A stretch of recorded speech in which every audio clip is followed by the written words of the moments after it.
بسم اللہ الرحمن الرحیم۔ السلام علیکم۔ حضرت صالح علیہ السلام کو اللہ تعالیٰ نے قوم سمود کی طرف نبی بنا کر بھیجا۔ آپ علیہ السلام کا ذکر اللہ تعالیٰ نے قرآن مجید میں 8 مقامات پر فرمایا۔ عرب قبائل میں سے ایک مشہور قبیلے کا نام ہے۔ یہ لوگ سبوت بن اور بھی حرم بن نوح کی اولاد میں سے تھے۔ یہ قبیلہ حجاب اور شام کے درمیان کے علاقے حجر میں رہائش پذیر تھا۔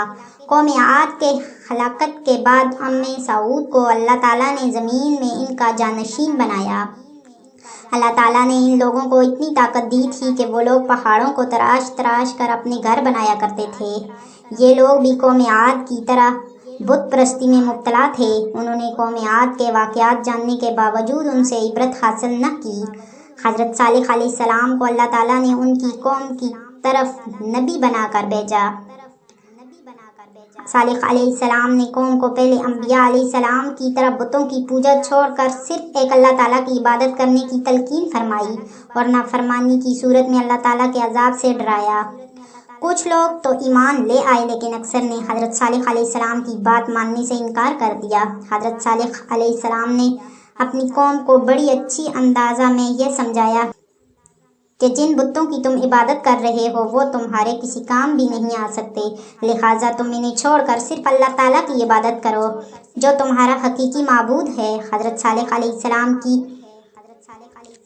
اس نصیحت کو قبول کرنے کے بجائے قوم نے حضرت صالح علیہ السلام پر مختلف الزامات عائد کرتے ہوئے آپ علیہ السلام کو جھٹلا دیا۔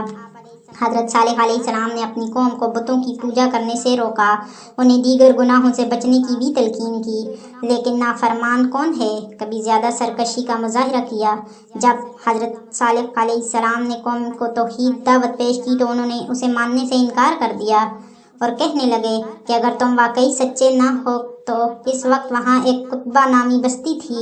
انہوں نے کہا اگر تم سچے نبی ہو تو معجزانہ طور پر بستی کی چٹان میں سے 10 ماہ کی حاملہ اونٹنی نکالے اور وہ باہر نکلتے ہی بچہ جنے۔ آپ علیہ السلام نے فرمایا کہ اگر اللہ تعالیٰ اس چٹان سے 10 ماہ کی حاملہ اونٹنی نکال دے اور وہ باہر نکلتے ہی بچہ جنے تو کیا تم اللہ تعالیٰ پر ایمان لے آؤ گے؟ تو انہوں نے کہا ہاں ٹھیک ہے، ہم اللہ تعالیٰ پر ایمان لے آئیں گے۔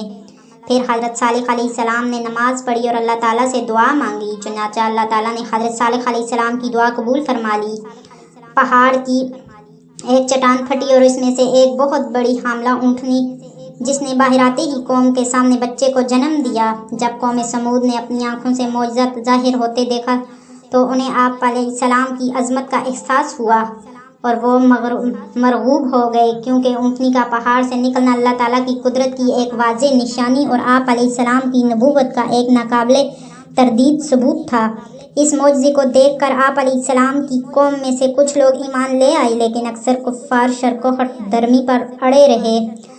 حضرت صالح علیہ السلام نے اپنی قوم سے فرمایا کہ اللہ تعالیٰ نے تمہارا مطالبہ بطور معجزہ اونٹنی بھیج دیا ہے، لہٰذا تم اس سے مت چھیڑنا کہ اللہ تعالیٰ کی زمین سے جس جگہ سے چاہے کھائے اور پیے، کوئی بھی آدمی اسے تکلیف نہ پہنچائے ورنہ تم پر بہت جلد الگ عذاب آ جائے گا۔